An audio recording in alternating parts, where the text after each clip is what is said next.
Hey guys, it's Alyssa, the hopeless romantic redhead. And for the first time, it's Leah Hill, the Reluctant Critic. And together we are Main Character Syndrome, named after a condition we both definitely have and are not getting treatment for. We are just two book besties with too many books, not enough shelf space, and a lot of opinions. Or no shelf space. My shelf is like boom, boom, boom.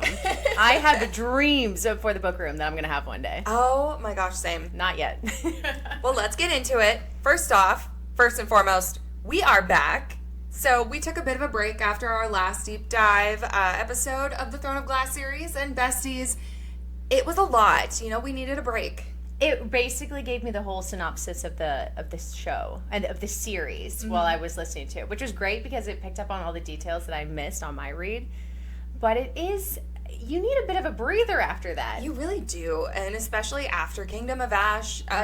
Well, you guys know, we just got into it. So, but we are back, and you may notice we have a new face on the pod. It's Good Leah. to be here. Yeah. So I am from St. Louis, which you all probably know that Alyssa lives here now. So I like to say you stalked me. I don't know. Yeah, I mean, I visited you, and I was like, I belong here. Forced proximity, now we're BFFs. Literally the best of the best. So Danielle has left us, but not on a bad note. She is actually having a baby. So she has some priorities that have changed, and she needs to prioritize the baby, and she doesn't have as much free time as she did. So Leah has graciously stepped into the role of co-host. And I'm so excited about it because I have been reading in my little bubble for so long, and I have a lot of thoughts. I am so excited. I have a lot of thoughts. I don't know how it's going to be. I'm trying to keep it a little bit controlled, at least for the first episode. Maybe. I don't know. Because there are rants that I go on with my fiance, and hopefully I don't offend anybody when the world hears them. That's all I'll say. Hey, Book Talk is an inclusive community. We have a lot of opinions, and we don't judge. We listen, Don't come at and me. we don't judge. Good. Right, Okay. besties? Then we're going to be good, besties. So Leah, tell us about yourself. Well, I started reading. I really got into it with the Hardy Boy series. The Hardy Boy series. Yeah, Joe Hardy, blonde hair, the classic blue eyes. Oh, yeah. First crush. I'm not even kidding. I didn't even like real boys. I was like, no, Book Joe. He's so cute. He was 17 years old, and they had little pictures of him in the series and the books, and loved. So that really got me into mysteries. And then I got into historical fiction. That's a big favorite of mine. Oh, that's a good one. I always liked fantasy, but I didn't know romantasy was a thing. Yes. You got me into that because I'd never heard of this whole world, and now we're involved. We're deep in the weeds. Yeah, very, very much so. The rabbit hole has been opened, and I'm just plunging deeper and deeper and deeper. But it's a good space. It's a really nice space that I'm enjoying. My fiance got me into... I don't know how to describe them. I don't know how many 4-letter words that we can use, but he got me into these books that are kind of effed up, where it's just so mind-boggling, twisty, really dark, and this does not say anything about his character because he's not this way at all, but he really likes things that are kind of a little bit wild and just kind of make your head explode a little bit. That's the fun part, though. Like, it's great. Those are one of my favorite genres, is like a psychological thriller. Love a good psychological thriller. I like something that kind of messes with my mind. And I really like psychology, so anytime there's a book that has a little bit of that thrown in, which I made some notes about a book that I read recently, I'm all over it. Okay, so historical fiction. Do you like World War II? I'm thinking like old. Old. Okay. Like I've read stuff about... there was this, I wish I could remember the name of it, but this really interesting book when the UK, when they were like in their empire building, way back then. I'm not going to try it for dates because I won't get it.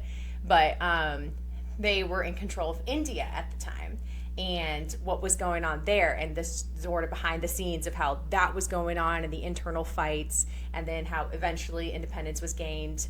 So that kind of world building. I read, wasn't there... It was like American Girl Dolls. They had their whole series. Oh, yes. About their historical fiction. So all of those, like we're talking way, way back. So they've actually changed the American Girl Dolls. Have you seen them? They're like a lot more modern. threw it out like on Instagram or TikTok. I think they? so. Yeah, I don't know. Don't know quote me on it, but I remember seeing something on social media where it was like, Felicity is now like a social media influencer. I don't know. It was weird. Oh, this is strange. It was weird. I don't know about that. Well, I don't know. I'll read everything once. Let's just say that. So here on Main Character Syndrome, we like to do a little reading report card at the beginning of every month. So since it is the start of April, we like to talk about what we read last, what we're reading now, and what is next on our TBR. Ooh, okay.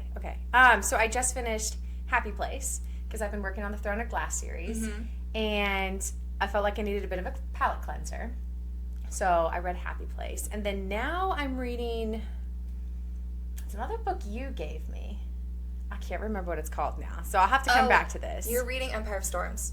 I haven't started it yet. It is sitting next to my desk, so I guess that is on my TBR, but I cannot for the life of me remember what I'm reading right now. Oh, is it Remarkably Bright Creatures? That one I'm listening to. I have a problem where I listen to a book and then I read 2 books at the same time, so they kind of... That is talent. I can't focus that much. I don't know, because I sometimes mix up the stories, but... That works. We'll try to keep them straight. Okay, so the last one I read, believe it or not, guys, I have not read since December, after we did our whole Throne of Glass deep dive. Guys, that is a 7-book series. Each book is like 500 pages at least. And they get thicker and thicker. We need a little break. So I took a little break from reading, and I really got into K-dramas. Leah knows this. I don't know why. I was just really fed up with, I've watched all of the TV shows on Netflix in America, and I was like, ooh, what's a K-drama? And then I met, K-drama male leads, and I was hooked immediately. I mean, they're pretty hot. So, the last one that I read was Kingdom of Ash. Currently, I'm reading Book of Asriel. And I know that's a book talk book, and it's really good. I'm listening to the dramatized audio because I've been traveling a lot, driving my car, so I like to read and listen in my car. And then next on my TBR is Remarkably Bright Creatures by Shelby Van Pelt. And that one we are reading and listening to together. Yes, because that movie, I believe it's a movie, is coming out in May on Netflix. So I'm really excited to see it because it's such a cute book. I mean, it's got like an octopus. You haven't read it all, right? I have read it, but I kind of forgot about it. I read it maybe a couple years ago. But like already I read it like the first page and I was like, oh yeah, that's what happens. But it's about like a curmudgeon octopus. It's like an old man, but you get like his point of view, and it's about like an old lady named Nova, I think. Tova. And it's just a really cute story. I'm only 20 minutes into the audiobook. I actually had to restart it because we were listening to it in the car. Yeah. And I just passed out within 5 minutes. I have been working a lot. I'm tired. It was a long day. It was a very long day. Okay, and then something else we like to start off with in the beginning of the month is your main character moment. Actually, at the beginning of every episode, we like to talk about our main character moments because we have main character syndrome. We are constantly main characters in the world. So what made you feel like a main character? All right, it was actually last week. So we were getting ready for a wedding over the weekend that we were both at. Alyssa was in it, I was a guest. And it came to a few days before the wedding, and I realized, crap, I don't have a dress. I mean, I have dresses, but I don't have the dress for this wedding. So I went to my favorite thrift store, and I'm searching around, and the ladies at this particular store, they all know who I am by this point. So I'm actually there in the dressing room trying on dresses. Meanwhile, they're in the back searching for more dresses and bringing me options. And the dress that they ended up bringing me, one of them, was the one I ended up wearing to the wedding. And so that was gorgeous. It was only $20-something. It might have even been less. It was super cheap, and that was definitely a main character moment when they kept bringing me all these dresses to try on. It was incredible. Believe it or not, this could be a main character moment. My dress was $30. That is a main character moment. Zazie Bridal, like their bridesmaids dresses. If you go on Black Friday, I am in 3 weddings this year. 3. That's a main character moment. That's a main character. That is a main character feat. Like, that's an adventure. I feel like that is my battle. It's exhausting me thinking about it, but I'm happy for you. It's great. It's been fun. 1 down, 2 to go, especially including yours. Yours is one of them. But then your next one is in July, which is so I got March, crazy. June, July. But I got these dresses on a Zazie, and I got 3 of them at the same time, and it was a Black Friday deal, so most dresses were up to 75% off. So I got the cheaper dresses, and I paid $30 for this one. It was gorgeous. It was amazing. Like, the way that it fit you like a glove. Yeah. And the slit.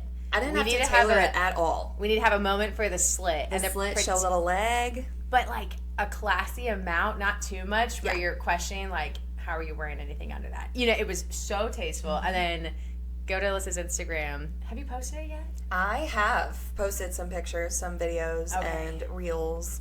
There was one where I was, like, swinging. The swing. It was actually Caitlin's idea. She did a wedding transition. Mm-hmm. There was a swing at the venue. We were at Stonegate Glass Chapel in Branson. Look it up, guys. If you're getting married and you're in the area, it gorgeous. Is beautiful. It's like out of a page in a fairy tale. It's like a Taylor Swift love story. Mm-hmm. That's what comes to mind. Yeah, it's like cottagecore. Yeah, it's not a castle. Adorable. Not a castle, but like it looks kind of like the chapel looks kind of like a castle. It's all the stonework, the windows. It's gorgeous. Yeah, storybook wedding. But anyways, there's a swing on the outside, like covered in like ivy or fake ivy.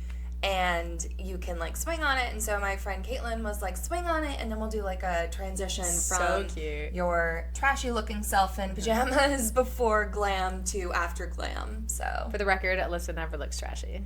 I beg to differ. The trashy video was still very cute. We can agree to disagree on that one. See, this is why we're friends, because I gotta hype you up. Same girl, same. But, yeah, it was gorgeous. And, yeah. A lot of weddings this year. Big main character moments. So yeah, those are our main character moments. If you guys want to share your main character moments with us on the comments on this episode or find us on social media, Main Character Syndrome Pod, we'd love to hear them. It doesn't have to be big. It doesn't. It can be a win for the week. It can be, you know. Like someone buys you coffee. Someone buys you coffee. Someone buys you flowers. You went on a date. That's even big. A bad date. A bad date. I always love to hear bad date stories. Yeah, when you walk out and you're like, that was terrible. Yep. That's a character moment. How many of those do I have? That could be a whole episode in itself. Oh, that's for another day. Do you want to hear my TED Talk? Yes. Yes. Comparing if you can find a book that relates to your bad date. Oh. That could be fun. I don't know if I've ever met anyone who was who claimed to be a self-made pilot. That's a story for another day. We have questions about that one. Anyways, that one didn't work out. We won't be on his plane. All right. So this is going to be we're going to do some things a different way. So we are going into season 3 of Main Character Syndrome. Believe it or not, guys, it's been 2 years since we started this. I don't know where that... Like, I remember the first episode. And I remember the last episode you filmed. Mm-hmm. I don't know where the time... Like, what happened in between in a way sometimes. I remember talking with you about the concept. And I was like... I want to do this podcast where we just, like, talk about our love of books. And then now you've got Reels going viral. You've got some loyal subscribers, which we love you guys. Yes. I haven't met you yet, but we love you guys. Well, now you have. What growth? That's incredible. I mean, and the full circle moment for you, watching it, see the concept form, watching it launch, and now you're part of it. It's kind of weird.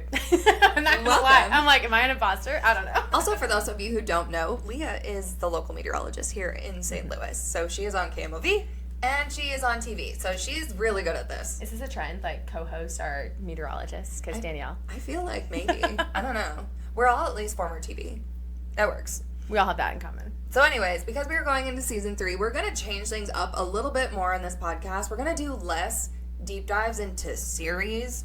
We just kind of realize that when we read, you know, our favorite books like Throne of Glass, I don't want to do homework. Yeah, it turns into more of a chore versus the enjoyment. Yeah. Now, when we've already done deep dives into ACOTAR, Fourth Wing. Very helpful. Yes. When those new books come out, we'll deep dive into those and we'll talk about what we like, but we probably won't go too in depth, like chapter by chapter. We'll just kind of talk about like the highs, the lows of the books, like what we liked. Favorite line. We want to enjoy the books. So bets on if we're going to hear about someone either throwing up in the toilet, having the new watery bowels. Please, no. I think that's a section we're going to be talking about later. Although now I know where she gets it, because we'll talk about this in the next episode. We're going to talk a little about the podcast. You guys know the podcast with Alex Cooper. I finally figured out where she gets, like, those references because she was talking about Legolas and her love for him. It makes sense. It makes sense when you hear it. She's like, if I ever meet him, I'm gonna, like, pee myself, poop myself, and throw up at the same time. I'm like, oh, that checks out. This is why you have watery bowels all the time. Yes. We thought you had a health condition. Yes, this checks out. So that's episode 2 of season 3. Yep. So we'll get into that in the next episode. But this was kind of more of who we are, why we're doing what we're doing, and we're just really excited that you guys are here for our new chapter. So, for right now, we are going to get into kind of like a little get to know Leah and I. We're going to talk about what we like about books and what we don't like about books, which are book icks. Oh, I love a good ick. I have so many. Love Island got me onto icks. Really? I didn't know what an ick was until I started watching that show. That's fair. From that show, I learned fanny flutters. Things give you fanny flutters. Words for everything. And then ticking boxes. Yes. Yes. All things that I'm like, I need a word for this very specific concept. And I learned it in Love Island. So there might be some Love Island references in this. Yeah. Because ick. Ick. Okay, first of all, what we love reading about. What are your, like, genuine favorite, like, themes, genres, tropes that you get excited about? A good whodunit. Ooh, that's a good one. Yeah. Anytime there's multiple point of views, so many characters that you almost can't keep track of, and you're trying to figure out who killed who. Mm-hmm. Or another version of whodunit is why done it. Why done it? Why was this person murdered? Girl, Frida McFadden is one of my favorite, like, psychological thriller authors. I absolutely love her. Many times, it doesn't make sense at the end, but you still had a great time. She might give me watery bowels if I met her in person. I love her books. You have to I don't know if you've read The Boyfriend yet, but, like, the ending, it doesn't tell you, like, why done it. It's just, like, why? It's on the TBR. So, yeah. The Boyfriend, it's really good. I think it came out last year, a couple years ago. Okay, I'm behind. I think I'm still in with some of these authors. I'm still reading some of their first books, like 2019, 2020, when they first came out. Okay, so what trope gets you excited? I love a love triangle. Love triangles, really? Love triangle. Yeah, when you're not quite sure, and I'm not talking like Twilight love triangle, because you know who, the person's going to end up with. Unpopular opinion, I hate Twilight. I don't like it. I don't like Twilight. I'm sorry. Okay, Edward creeps me out. He's kind of weird. And then, also, he's so old. Yeah, and I liked Taylor Lautner until he imprinted on an infant. Yeah, that was kind of gross. That was wild. That was a little gross. And I'm really glad, because I felt like for a little while there, when that book series came out, instead of, like, these vanilla characters, these very vanilla women who just don't have a personality, bothered me. Yeah. Oh, and I'm glad Kristen Stewart. Bless her. But we needed something better. Honey. Oh, it wasn't it. It wasn't it. That's when I found Vampire Diaries, and I initially looked at Twilight, and I was like, that was trash. Yeah. Damon Salvatore? Treasure. I'd climb that man like a tree. I really got into Teen Wolf. Ooh, yes. Dylan O'Brien. Gorgeous. But a rewatch, what was which one is Dylan? I don't know character Maze Runner. names. Maze Runner? Oh, gorgeous. But a rewatch, I like the older guy. Guy. Yeah, like the alpha male. Oh, yes. What's his name? It's been so long since I've seen Teen Wolf. I know. It's interesting rewatching some of these as an adult, because the characters, when you were like 14, 15 or whatever, that you used to think were super cute, now you like the adult, like the older men in the show. Tyler Hoechlin? Oh, yes. Tyler Hoechlin. Yes, him. He's a fine man. He is, yeah, he aged like fine wine. Gorgeous. Okay, the kind of book you'd recommend to literally everybody. Silent Patient. Ooh. Alex, I don't know how to pronounce his last name. That's Michaelides? I don't know. Apologies, Alex. Sorry. We need help. We're gonna learn this in this show, that while you listen to a lot of the books, I read a lot of them. So I'm going to absolutely butcher the names. Remember, we listen and we don't judge. I still am struggling with Ardalan. Oh, Otterlin? Otterlin? Yeah.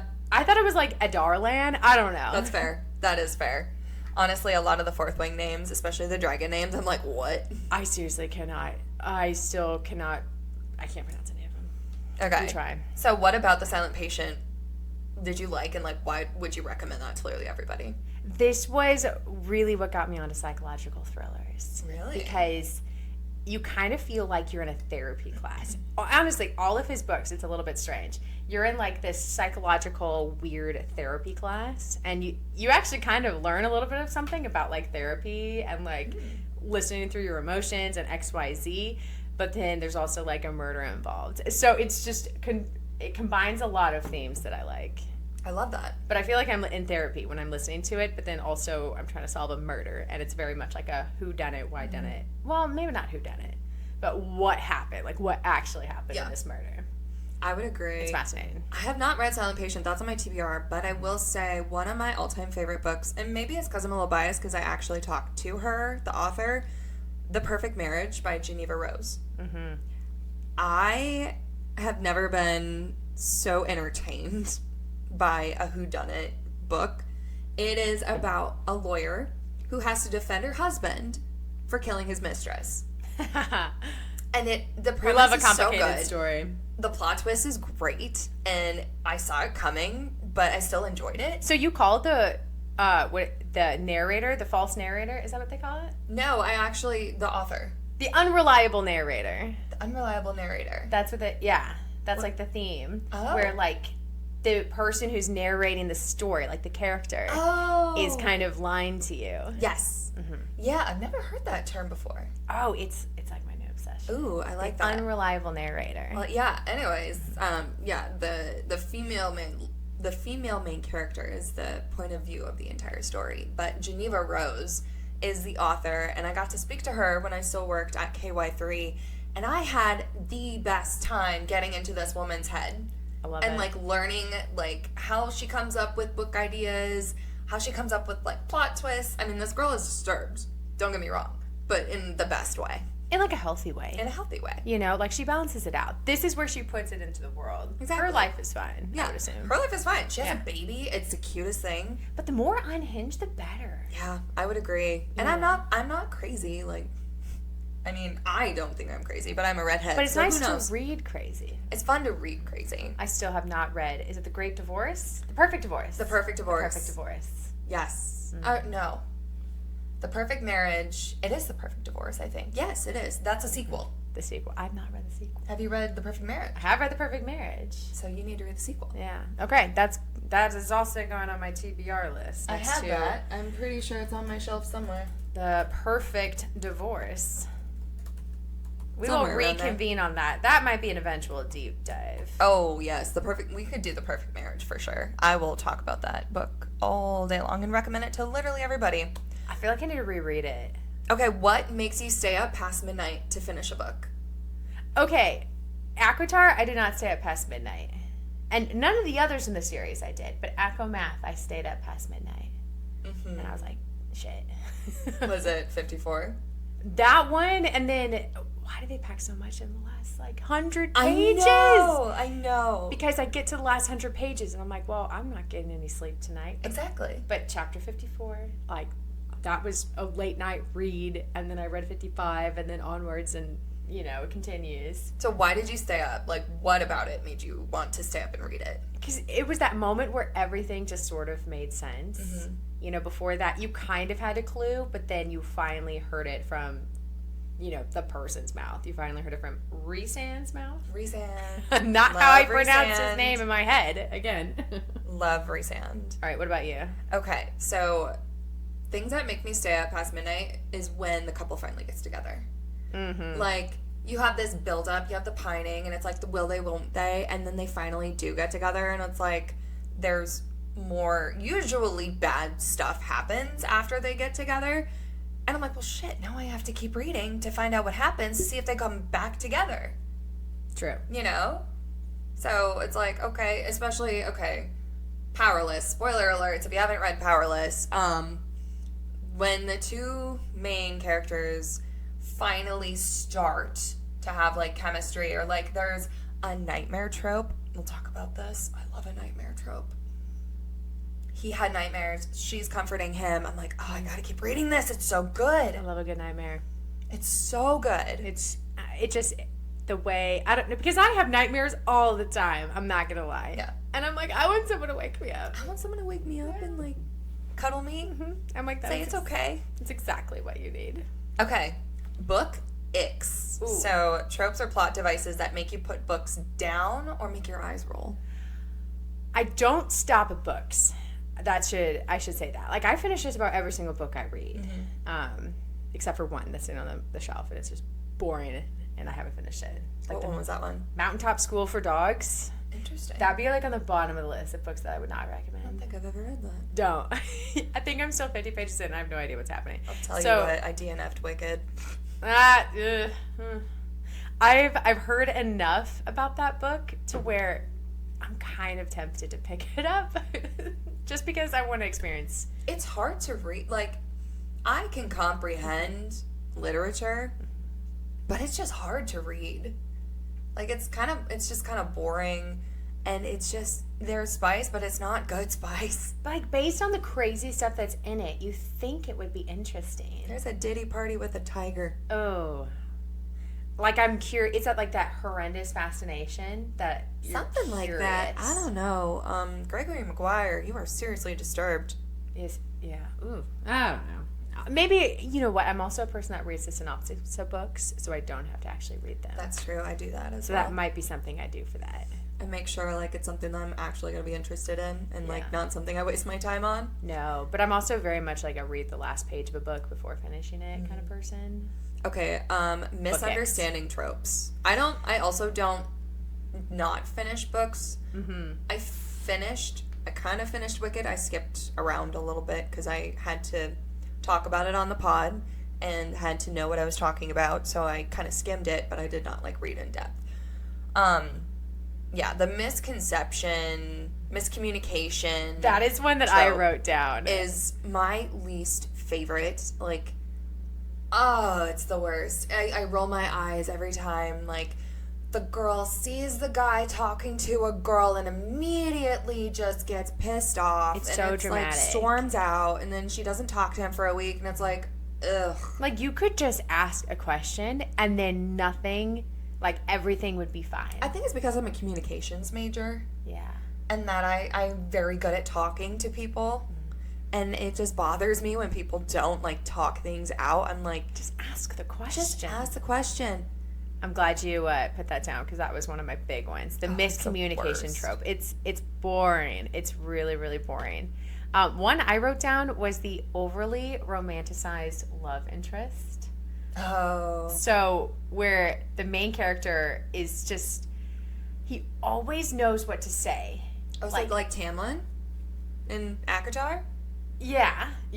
Like, he just has this, like, flowery, poetic way that he talks. Pisses me off. Also, maybe this has something to say about me personally, but, like, a soft male main character. Nobody's soft. Why is the man soft? He should be, like, I don't know, like, rugged and hard looking, but, like, hot. A little rough around the edges. Like, Dane is literally in Fourth Wing described as, like, soft. And I'm like, no. Ew. That was the moment I'm like, this is an endgame. He's not it. Mm-mm. He's not it. Please tell me he's not it. Cinnamon Roll Dorian. Oh, I love him. He's so nice. Well, I haven't gotten to this scene with Manon. Mm-hmm. See, we're learning. I haven't gotten to this supposed scene with Manon. You are in for a treat in Empire of Storms, so my dear. That's the one I'm going to start tonight. Yes. We're going to say that. I'm going to start tonight. Okay. Here's something that makes me absolutely cringe, and it is words that describe parts of the anatomy. Oh, gross. In the most ridiculous way. And I'm talking, like, velvet wrapped steel. No.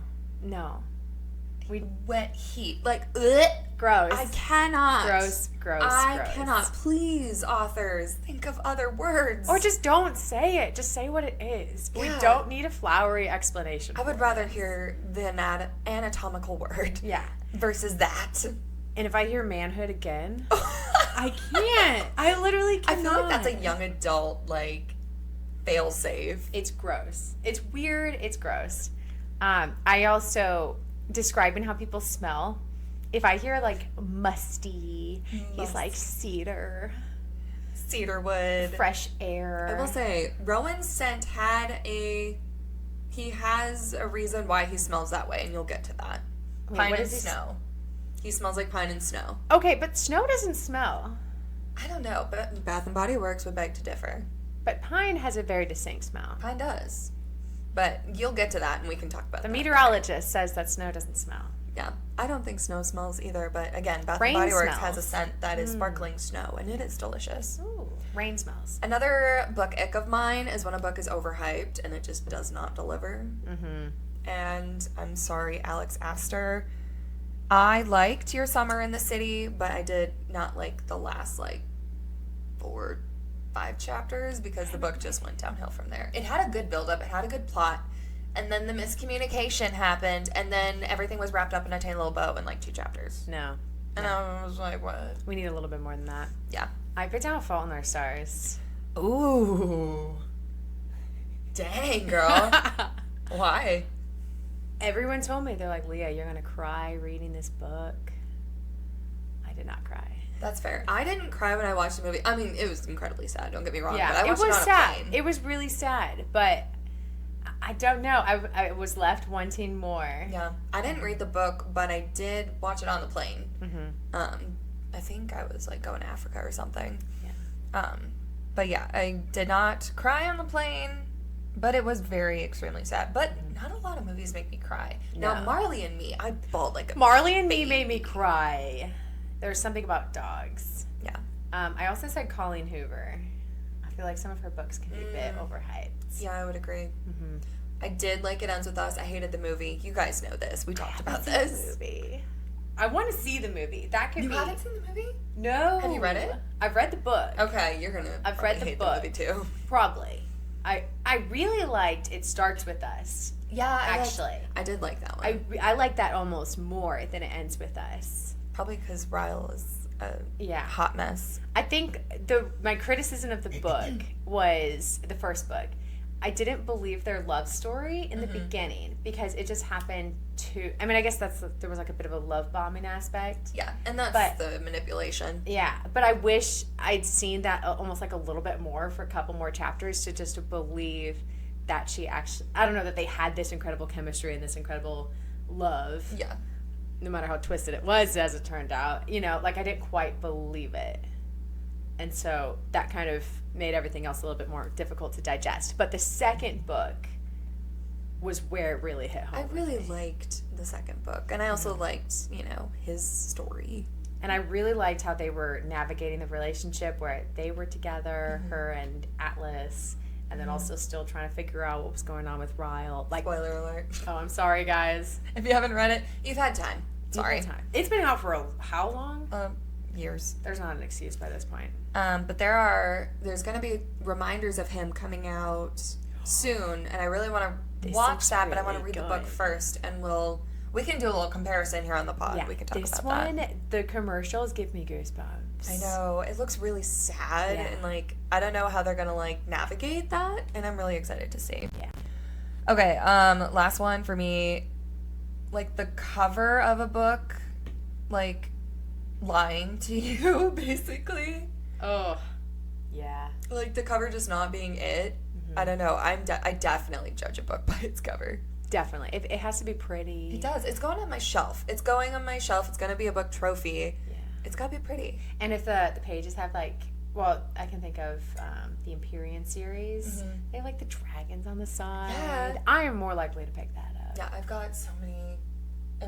I have so many copies of Fourth Wing. I didn't know so many copies existed of these books. I didn't either until, you go to the midnight premiere, you buy it on Amazon, you buy a pre-sale, and you get all these books, and then you go to the meet and greet, you have to buy a book there. Of course. It happens. Why not? Okay, those are our book icks and book likes, but we would love to hear yours. So once again, head on over to our social media page, Main Character Syndrome Pod on Instagram and TikTok, and leave comments on what yours are because we want to know. All right, guys. Well, that is the end of episode 1. Leah, How do you feel? I feel good. You feel good? Got the wine flowing, so we're doing well. You think you'll come back? I mean, I've got some thoughts on episode 2. Perfect. We have to talk about Call Her Daddy. We do have to talk about Call Her Daddy, but for now, to the readers who listen, we'll see you later.